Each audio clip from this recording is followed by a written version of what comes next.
Welcome to the Mental Breakdown. I'm Dr. Berney Wilkinson. I'm Dr. Richard Marshall. And today we're going to talk about personality disorder called borderline personality disorder.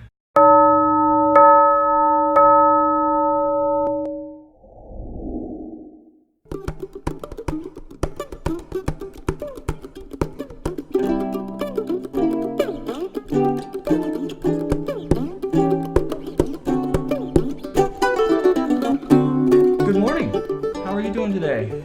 Happy Friday. Friday and post Hurricane Matthew. Post Matthew Day. Yeah. Mm-hmm. Well, post Matthew morning. It went through overnight, and I think that we're through the worst of it now. That's what it looks like, and we were spared. Yes. So I don't know how the coasts are doing. We'll have to check and see how they're doing along the coast. But the last time I checked, we didn't have much of an update except for some of the same stuff from last night and overnight. But we're about 50 miles inland. Yeah. Something like that. About halfway across the state. Yeah. And so we were spared the worst of Matthew. Hurricane Matthew. So, but I did see some of the stuff from down in the islands and stuff. That was pretty devastating. Because it passed right over them. Yeah. Mm-hmm. So, yep. But today's podcast, we're going to talk about a pretty specific condition called borderline personality disorder. Most of you have probably heard of that.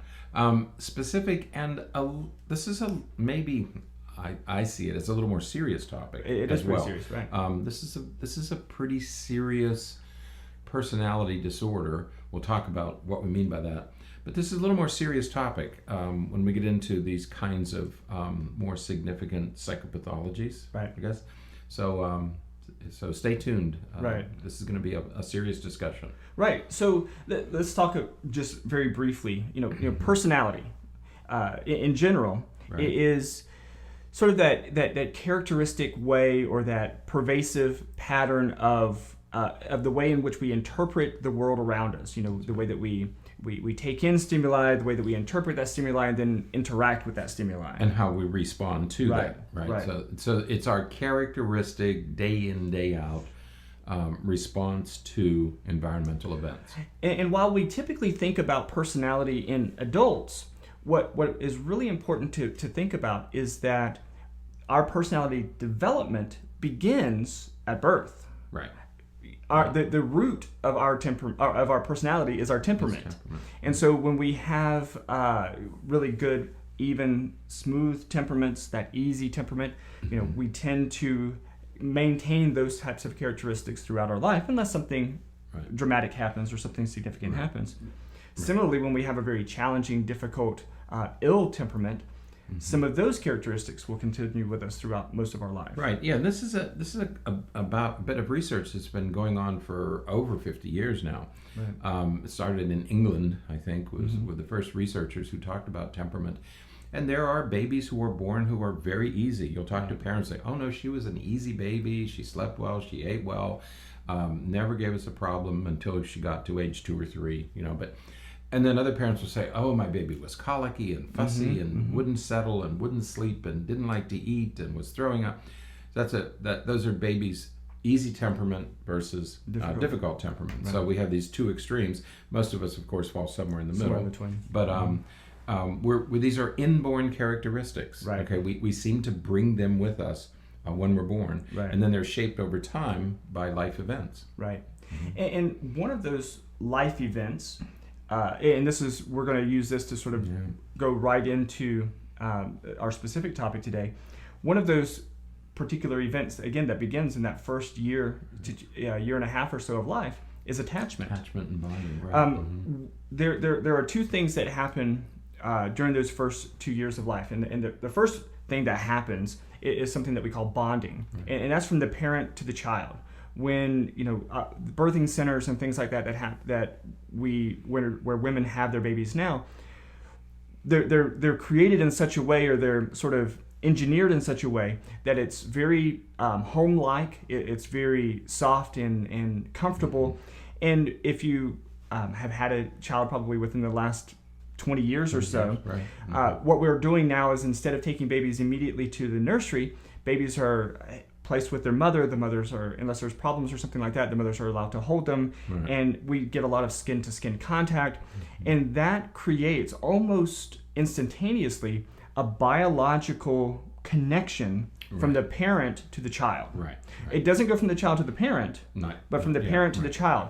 And that is, it's really a fascinating concept because, that's why it seems as though, when the baby is taken down to the nursery, the mother can go down there and the mother knows immediately which one is her baby. You look at it and all the babies look alike, but the mother knows exactly which one is her baby because that connection happens immediately. You can even blindfold mothers, and they can smell. They will smell infants, and they'll pick out which one is theirs by the smell. Yeah, absolutely. And this is also why fathers are now really encouraged to be in the room and to hold the baby immediately, because that too creates the bond from the father to the child. Something that didn't happen pre-1980s or so, 1990s. They didn't do that all that often back then. Remember the dad was typically out in the waiting room. That's right. And the baby, if he was there, if he was right, and somebody would come out and say, "Hey, this is what happened. This is where we're going," and you're like, "Oh, great," and out cigars and stuff. And then when I was first talking to my mother about the pregnancy of the first child, she had no idea what I was talking about. When I'm talking about dilation and effacement and labor and stage, she said, "I don't know what you're talking about." She said, "We went into the hospital, we were put to sleep, and we woke up a few hours later, and then we were given our baby." There it was. We weren't part of they weren't part of the process. Okay, so you wonder what. I guess they bonded with us. Yeah, I think I did. Yeah, but it was a very different situation years ago. Right. So more recently, we want this bonding to occur immediately. Right. And so now the baby, as Dr. Berney said, babies are laid on the mother's chest immediately, assuming everything is okay, immediately after birth. Right. Now, the reciprocal response to that is what we call attachment. Right. The child connecting to the parent. Right. And that doesn't happen immediately. That happens over the course of about 12 to 18 months or so. That's right. And that's a really important evolutionary trait. Right. Because when, it wasn't all that long ago that a large percentage of mothers died during childbirth. That's right. And so if we think about it again, biologically, survival based, if a child imprinted, if a human child imprinted on the mother, sort of like ducklings do with their mother duck, then if the mother died during childbirth, again, which was something that was not uncommon in our history, then the child would, like a baby duck, would have failure to thrive and potentially die. Could die. Because it doesn't, it loses that drive to survive, that drive to live. That's right. The other thing is that remember, after conception, during the pregnancy, the baby is part of the mother. Right. Okay. It's kind of a single unit. In the first year of life, infants, we believe, feel that they're still part of the mother. Right. That they're not distinct. They don't have an awareness that they are distinct. That happens during the second year. Right. When they realize that I'm a separate entity from my mother. Right. Okay. And it's at that point that we see attachment occurring. But I like this person and I want to be with this person, so they attach to the mother. Right. Okay. But that happens, as you say, during the second year, sometime before the second birthday. And so what happens with attachment is that attachment is developed with the child's confidence and security and just the emotional connection that it has with the parent, because they know that their needs are going to be met, that they are going to be taken care of, that someone cares for them, that someone is taking care of them, and is there to support them. And that's what builds the attachment, consistency. Right. That you have a nurturing caregiver, and your needs are going to be met, because the humans, unlike many other species, there's some species like horses, they're up and around in a few hours. Right. Okay. Humans, it takes 12 months. Right. So we are dependent upon a nurturing caregiver far longer than many species. Okay? Absolutely. Until, it's about school age before we become truly independent. So the first 2 years, we are totally dependent on somebody else to meet our needs. And we need that attachment to this nurturing caregiver. So it's a basic need that we have. And if that need isn't met, so the majority of us, develop that attachment, all is well, healthy, we're good to go. But sometimes we have difficulty developing that attachment. That can be because because a child is placed in foster care, a child is orphaned, a child is a parent. Something that has happened I've unfortunately seen a number of times is the parent does fail to connect and bond to the child, and so the parent has detached themselves from the child, and so the child doesn't have that emotional attachment connection. And so during that first period section of their life, the child just never develops an attachment. And that has long-term consequences to the child's emotional and social development. Right. We see this, sadly, with parents who are drug addicts, drug abusers, where they, the most important thing in your life is getting high. Right. Okay? And so we know that there are parents who give birth to children, but because they're still dependent, because they're still addicted, they ignore the child. They neglect, the word is neglect the child. And those children who are neglected don't have this, they don't attach. The parent is unavailable to attach to. And so they're left to sort of fend for themselves. And there were studies done years ago with rats, because rats mature within a few months. A baby rat is a teenager in a couple of months. And so what we learned from the rat studies were that we would take rat pups, newborn rat, we would take them out, stress them, and then put them back with their mothers. And the mothers who licked and groomed and stroked and took care of these little rats, those rats turned out to be okay. But mothers who neglected these stressed out rats, those baby rats turned out to be much more aggressive and irritable and active. And when they did the studies on these rats, the scientists discovered that there was actually a segment of DNA that changed in those rats that were not cared for, the rats who were neglected, and it changed how they developed, how their personalities developed over time. Interestingly, we found the same segment of DNA in humans. Humans who are neglected have that same characteristic. And it's important to point out what we mean by neglected, because we tend to think of neglected, oh no, I had food, I had a house, we're talking about emotional neglect. That emotional connection. We too often minimize the importance of that emotional connection, and really that is critical to healthy attachment. And so what we see is that regardless of the child's temperament, and though it is somewhat involved, when we have a child growing up in an emotionally neglectful environment, that child becomes at risk for developing something called borderline personality disorder. Among other things, it's not a guarantee, but that is one of the connections that we see happen in the evolution or development of borderline personality disorder. So let's talk a little bit about what borderline personality disorder is. What isn't it, first of all? What isn't it? Because there's a lot of confusion. Right. There's a lot of confusion between borderline personality disorder and bipolar disorder. And the reason for that is that one of the characteristics of borderline personality disorder is emotional instability and massive mood swings. They will shift from one mood to another mood and back and forth. And so people see that and sort of uninformedly believe that must be bipolar disorder. And they hear borderline bipolar, borderline bipolar, and there's this confusion. But they're very, very different disorders. I hesitate to use the word, but they're very different phenomena. And again, just to be clear with this, having mood swings does not mean that you're having either one of them necessarily. So we all have mood swings sometimes, and we all have, there are lots of individuals with difficulty with emotional regulation.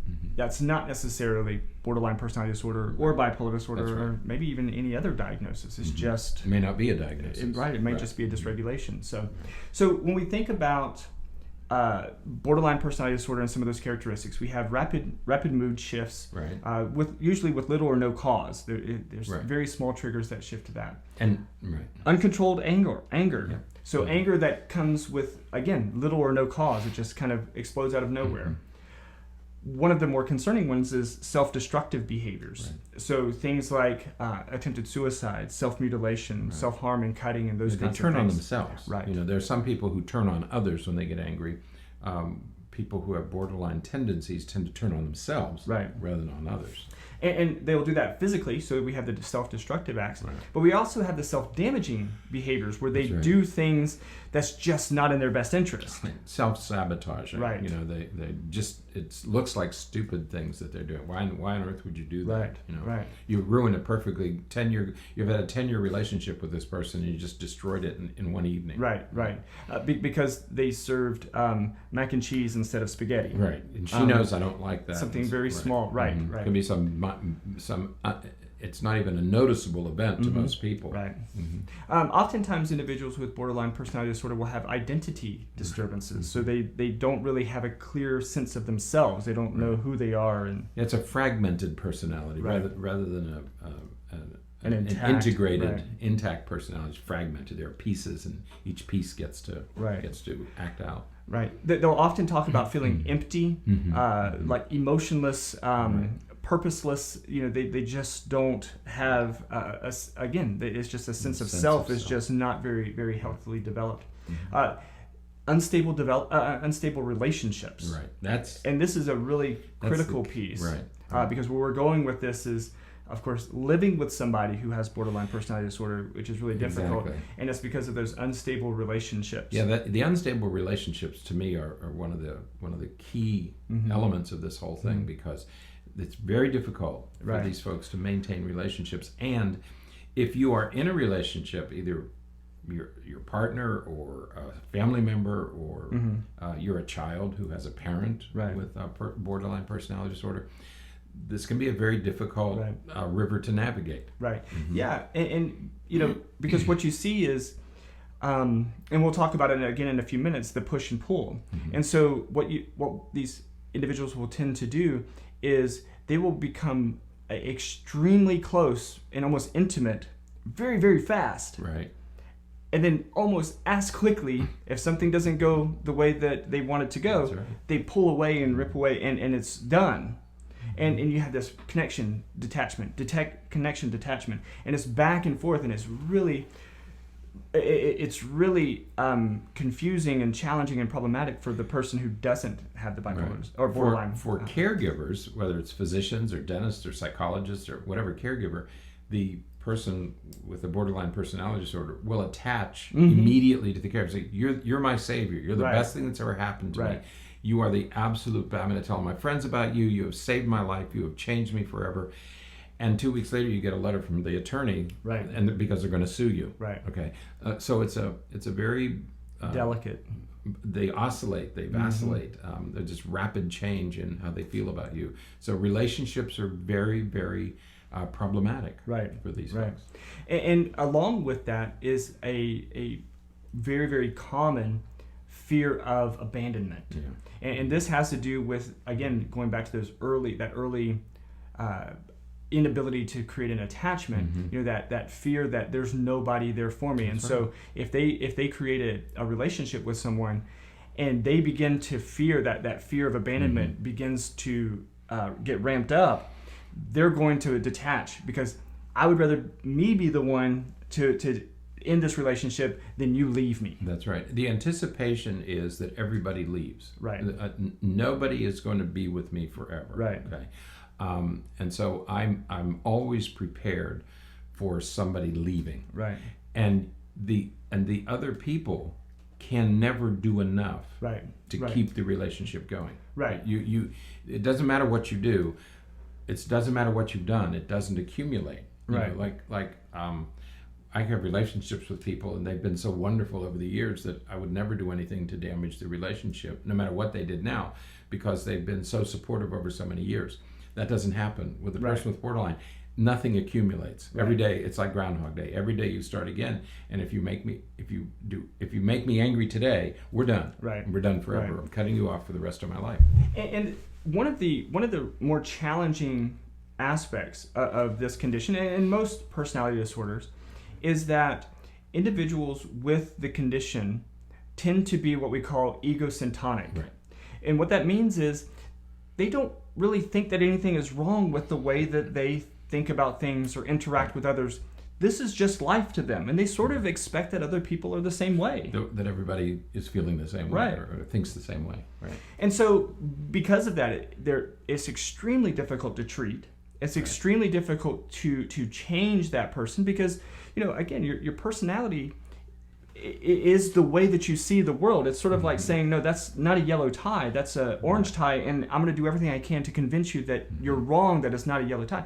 And I'm not going to convince you of that, or it's going to be very, very difficult for me to convince you of that. And that's sort of what it's like to try to change somebody's personality, that change the way that they see the world is really difficult. It's very difficult for them to see any other perspective. It's like arguing with a young child. Young children get something in their head, and that's just how it has to be. Right. Okay. And that's what it's like arguing with a person with borderline personality disorder. Is they just don't see it from another person's point of view. It's almost like they're stuck at a very young age of development. And they see much of it as adaptive, because if my fear of abandonment is so great, it would make sense for me to take control of the relationship and end it before you can, because I'm not going to let you. Why would I want to go through that feeling of abandonment and that sense of loss? So I'm going to take control of that situation, and I'm going to push you away so that you don't push me away. And so for them, it tends to feel very adaptive and feel appropriate. Yeah, it's working for them. But for everybody else, it's problematic. Right. Very damaging. Now, if you are a person who grew up in a home with a parent, and percentage-wise, it's more likely to present, borderline personality disorder is more likely to present in women than in men. So if you grew up in a home where you had a parent with borderline personality disorder, you probably recognize a lot of this stuff that we're talking about. Right. You probably experienced it where your parent, they pushed you away, then they brought you close, and it's they showed love in very odd ways, because one day they'd be hugging and everything on you, then the next day or the next couple minutes they're pushing you away and yelling and screaming at you, and then they go out and buy you something, and then they come back and they take it away from you, and that instability again in their emotional presentation, unstable relationships is really problematic. They're emotionally unstable, and that spills out into the people they have relationships with. Right. So these interpersonal relationships, including the ones with their children, are just very unstable.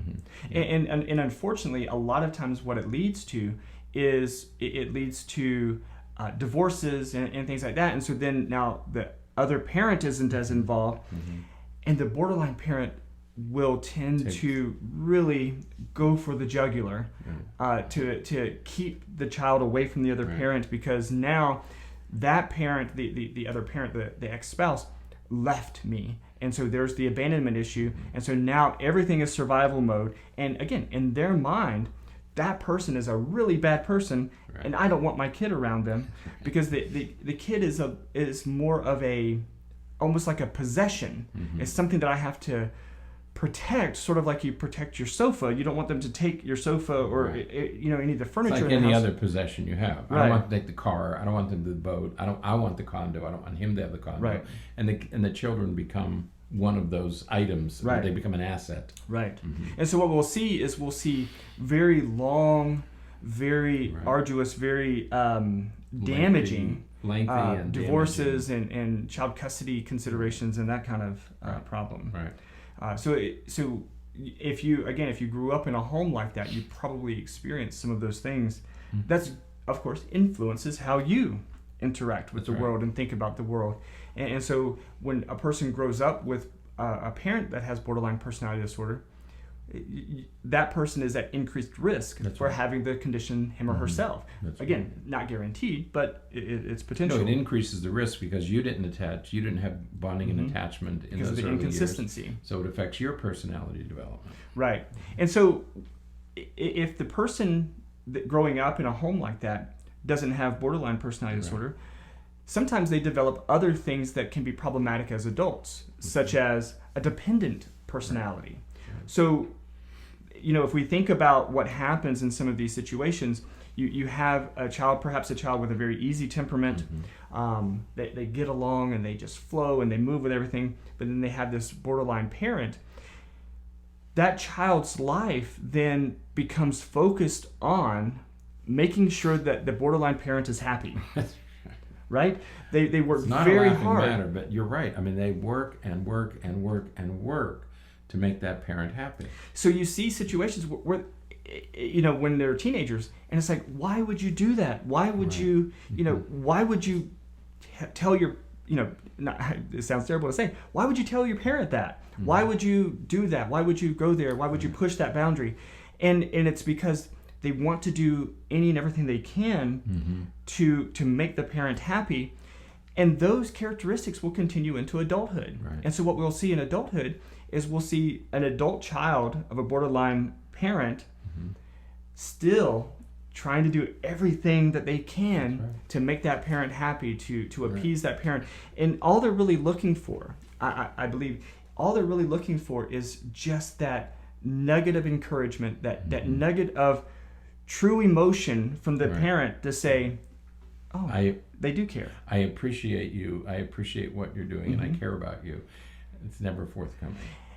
And even if it is, it's so short-lived. Because, they'll say, and we of course have heard this before, thank you so much for taking me out to dinner. I mean, it would have been nice to go to, Olive Garden instead of, Wendy's, but but hey, I understand, if your husband was just working a little bit harder and making a little bit more money, we could have got, and all of a sudden it's like, wait a minute, it started out as encouragement and appreciation, and very quickly it turned into criticism and putting me down and putting my spouse down, and or you take somebody out for dinner and then you get up the next day and so, wait, we did all the stuff yesterday. I took you here, I took you there. That doesn't matter. I'm upset about what you did this morning. Right. And then you say, wait, I just woke up. I didn't do anything this morning. Well, you know what? If you would have woke up 30 minutes ago, then you would know that I needed coffee, and this wouldn't have happened. So, it's a very, very difficult relationship to navigate. If you're the caregiver, if you're close to a person with borderline personality disorder, it's exceedingly difficult to navigate. Right. The unpredictability is so challenging. Right.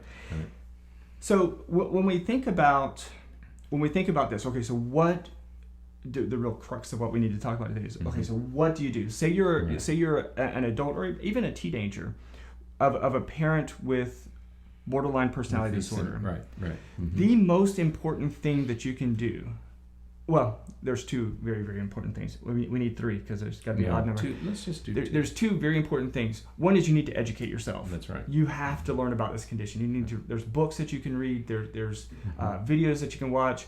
We're actually talking about and have already started to outline a lecture series that we're going to put up on our other YouTube channel, Paideia, on personality and personality disorders. It looks like it's going to be about a 16 video series. And we're just going to go through all of them. We're going to talk what is personality disorders, and then kind of move through each of them that way. So we'll hopefully start recording that pretty soon. But in the meantime, there's again lots of books out there, lots of other videos, and lots of information about how borderline personality disorder works, what it is, what it's not, and all that. Which reminds me, we have many books on adult children of alcoholics. Isn't that the name of that book? Adult Children of Alcoholics? And so there are plenty of books written about that. There should be books written about all of these things because it's just as difficult being in a relationship with somebody with a borderline personality disorder as it is being in a relationship with somebody who is alcohol dependent or addicted. So it's a difficult thing, and you're right. The first thing you have to do is you have to understand what you're dealing with. Okay, and so you have to educate yourself, know what you're dealing with. And that's the important first step. Right. The second step is you got to get help. You're going to have to get some support because the support, it's going to be difficult for you to really look at it from the outside and see what's happening. You're going to know that something's not right. You're going to sense, probably because your spouse or somebody else said, hey, that's pretty messed up. What keeps happening? So you need to get some help, get professional help, see a psychologist or a counselor, somebody who knows a little bit about some of these personality disorders and Right. get some guidance. Because you're constantly going to be questioning, maybe it is my fault. Right. Maybe I did do something wrong. Right. Because you're going to constantly be blamed. Right. Okay.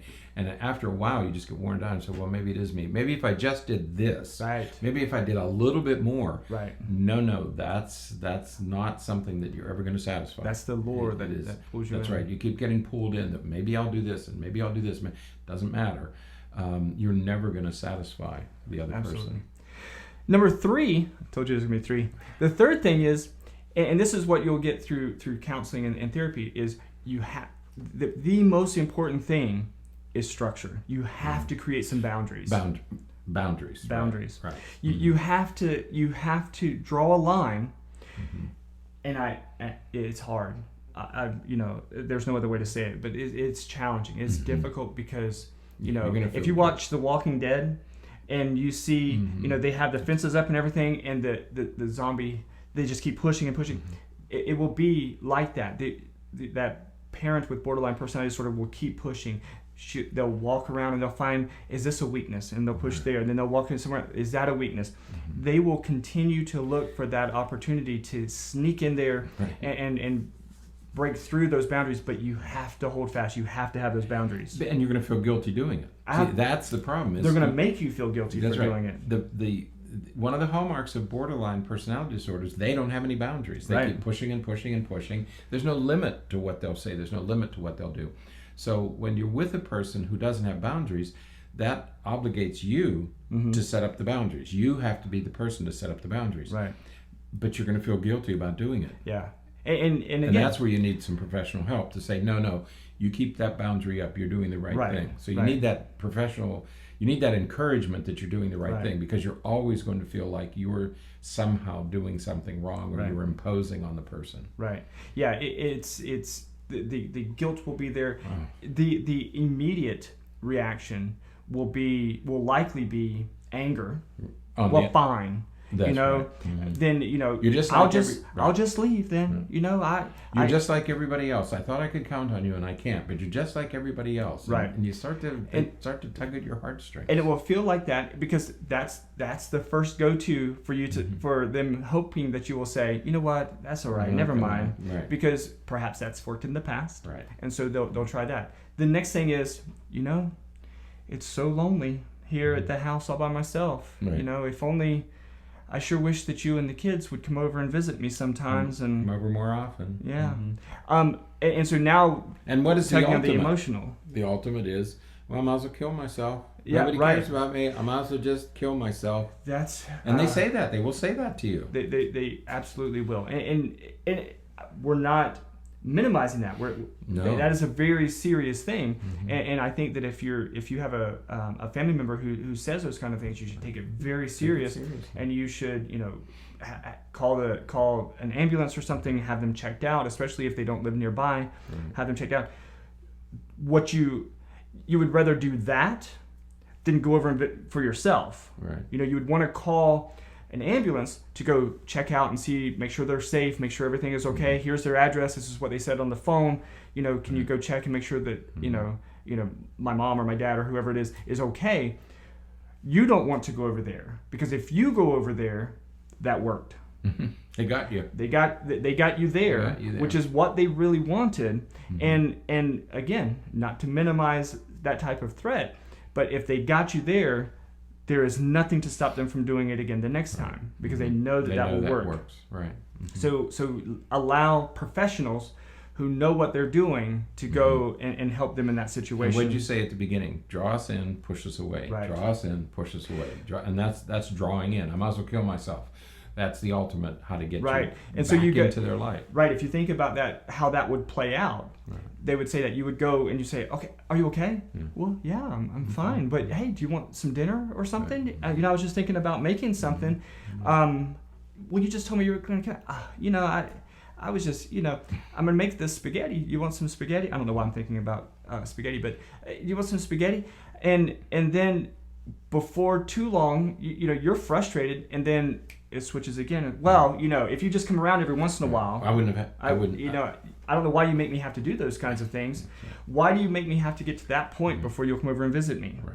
Right. And it's that kind of just, how did that In other happen? words, it's your fault. Right. You're here now. Now let me explain to you why all this is your fault. Right. Right. Right. That's what you have to guard against. So those boundaries are critical. Mm-hmm. And it's most ideal if you set up those boundaries with a family member, like your With spouse. another, You know, right. if you're married, you know, set it up with your spouse, because your spouse is going to be your consistency. Right.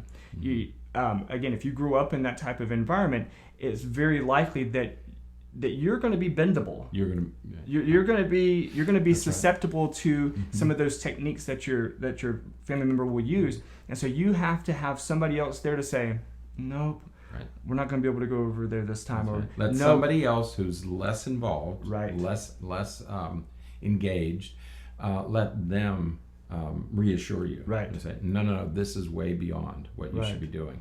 Right. And yeah, that's really good advice. Really Right. helpful. Yeah. Some of the things that I've encouraged in the past is, you know, as soon as, you know, if you're getting those phone calls or those text messages or those that contact from your borderline relative, you know, allow your spouse to make the first contact. See Right. what's going on. Hey, you know, I know that you were getting in touch with Susie. Right. You know, she's not available right now. Is there anything Right. going on? Can I help with anything? Oh no, No, everything's fine. Everything's Right. fine. Okay. Yeah. Well, you know, I'll let her know that everything's okay, Right. and have, because the person with borderline, even though they think that what's happening in their world is what is normal and everything, they also know that it doesn't work with you, or they Right. know that this isn't a technique. You can, and I think that because of that, a lot of people will interpret some of these things as intentional isn't the right word, manipulative isn't the right word, because it is manipulative, but you know, animals, we can train animals that one thing works with this person but doesn't work with this other person. It doesn't mean that they have the cognitive skills to manipulate in Right. that way. It is a manipulation, but it's a manipulation based upon just based upon the way they see the world. Right. That's right. It's hard to think of a different way to say It's that. almost not from their perspective. It's almost not manipulation, because Right. it's just, this is the way the world This is. is survival. Period. This is how the world works. Right. So I'm not taking advantage of anybody. This is just what I need to do. So maybe that's the way to say it. It's not intentional manipulation. It is manipulation. Right. Yeah. But it's not intentional manipulation. Right. Yeah. They're not doing it with that in mind. They're just saying, I need this. I need to have this. I need to have it now. Right.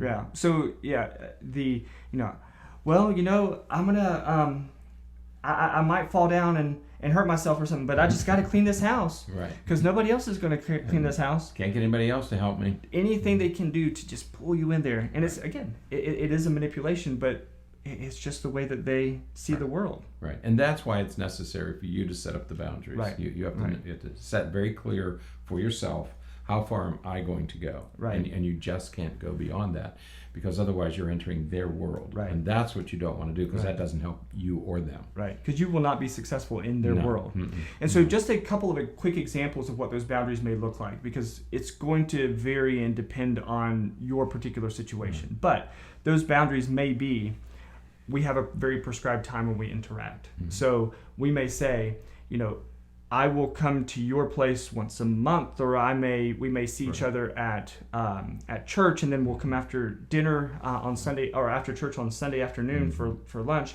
and that is our time together. You know, we will make sure that we have our own privacy in our house. That's right. A lot of relationships really need privacy, and so, you know, sometimes these parents who have these tendencies, you know, they'll figure out ways to get keys to your house, or they'll have ways to where they can access your personal space, whether you want them there or not. And so, you know, making sure that you have locks on the door that, you know, you have the keys to, but they don't have access to. And you have to create those boundaries in that kind of way, so that they can't have all of the control over when you have that access. They're seeking control. Absolutely. And you just can't relinquish it. You can't give in, because it's not going to be in their best interest to have that kind of control. Right. So you constantly have to be setting up the boundaries, and be very, very cautious to set up the boundaries that you need to have a reasonably normal life. Right. Another really simple strategy, and really this is a strategy that everyone else uses, but you probably just don't know to use it, or maybe just haven't thought about using it, And that is, we're always challenged with those unexpected phone calls. You know, those phone calls that come at any time, late at any night, hour, usually. And you know that it's going to lead to you having to do something that you don't really want to do. Right. So in those situations, don't answer. So what we do instead is we don't answer. You hit ignore or whatever, and then you send a text and you say, "Is everything okay? I can't talk right now. Right. Is everything okay? I can call you back when I have a chance." You know, something non-specific. Don't say I'll call you back in 5 minutes. Don't do any of that kind of stuff. But just say I'll call you back when I can, and allow that relative to text back or to respond back in some way. You're not ignoring them, so they're not going to keep calling over and over again because you're not ignoring them. They may call back time and time again, but you're not ignoring them, but you're also making sure, sort of alleviating some of your stress that everything is okay. You know, everything's gonna be fine. The reality is that everyone does that. Everyone else with healthy relationships, we all do that. Exactly. And so there's no reason why you wouldn't be able to do that, or you shouldn't be doing that as well. Absolutely, because remember that if the spirit moves them to call you at 11 or 12 o'clock at night and keep you on the phone for an hour or two, that's what they're going to do. They don't have the ability to set that kind of a boundary. Most of us would say, well, no, they have to get up in the morning, she works, they have to get up with the kids, so I shouldn't call at 11 o'clock at night. That's a boundary that we impose on ourselves. We're talking about people who don't impose boundaries on themselves. It's an inability to, it's not, again, they're not being bad people or manipulative. It's just an ability they don't possess. Okay, so they don't possess that ability. Then you have to provide it. Okay, you then have to provide the boundary because they can't. Exactly. So I mean, that's what they can't provide. So we provide it for them. Treatment for borderline personality disorder, again, it is really challenging. Usually because of that tendency towards being egocentric, they don't even know that they need therapy. So there's no, they don't pursue anything. Sometimes when they do, there's a newer type of therapy called dialectical behavioral therapy, which seems to be somewhat effective. It takes time.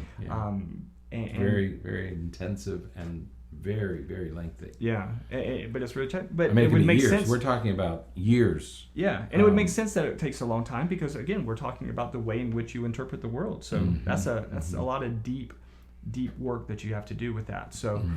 But as far as what happens in general is not as typical for someone with borderline to seek treatment on their own. Because they don't have the problem. They don't have the problem. It's everybody else who has the problem. Exactly. And that's why they don't seek therapy. So the hopes of them getting that type of help, there's some hope there perhaps, but I wouldn't hold on to that. You develop your boundaries instead, and you hold to that, and hopefully you'll be able to maintain that in such a way that that you'll be able to have a successful relationship under the terms that you can manage. That you can manage, right. So, All right. It's a tough problem. That's a big problem. It is. It really especially difficult for children, who are growing up with a parent who has borderline. Young children don't understand, but a teenager starts to understand that there really is something wrong with mom. It's so inconsistent. Something's wrong with mom, but it's very difficult for a teenager to set boundaries on a parent, opposite of what should be happening. But if you're getting into that situation, seek some help. Get some help because it's a tough thing to deal with, and it's very, very long term. This isn't something you fix quickly. When I first read the woman who developed dialectical behavioral therapy, her name is Janet Lineman or Linneman. And when I read her book, she was taking us through a case, and she office visit number 57, and then office visit number 72, and office visit 103, and that's years worth of therapy. That's 2 years of weekly therapy. Very, very unusual stuff. So it takes a long time to fix this. It's a serious matter. So figure out your boundaries, get the support, get some help that you need, and educate yourself, of course, and then work in that direction. So good advice. All right. And so, like we said, we're going to start working on that lecture series that's going to include all of the not just borderline personality disorder, but lots of others as well. All the others, because there's borderline personality disorders in a cluster of personality disorders that includes 3 others. Right. That's right. So, and there's no medication for this. It's not. This is one of those disorders where you can't use medication to then do therapy. Right. Like with ADHD, use medication, slow everything down, and you can do some interventions. Depression, you can give antidepressants and then do some interventions. There's no medication for this. Yeah, not really. There's some indication that perhaps there's a problem with serotonin as it relates to folks with borderline personality disorder. So you'll see some people prescribed either an antidepressant type of thing. Sometimes because of if the mood dysregulation is really out of whack, sometimes you'll see even a antipsychotic prescribed. But you're treating the mood, not the personality. Right, you're treating those other symptoms, right? Not the personality disorder itself. Right. So it really is challenging. But all right, well, good. We hope it was helpful. We hope you're able to use that information. And certainly, if you have questions, write to us. Let us know because this is. If you suspect that a family member might be struggling, or a family might be struggling with a family member, let us know. Let us know. We can help you out. Or contact, again, other mental health providers in your area that can help and give you some support that you need. So, all right. Good. Well, great. Friday? Have a great weekend. Yes. And we'll be back. Great and productive. Yeah, we'll be back next week with another episode of The Mental Breakdown. So, until then, I'm Dr. Berney. I'm Dr. Richard. We'll talk to you then, and forget to be afraid.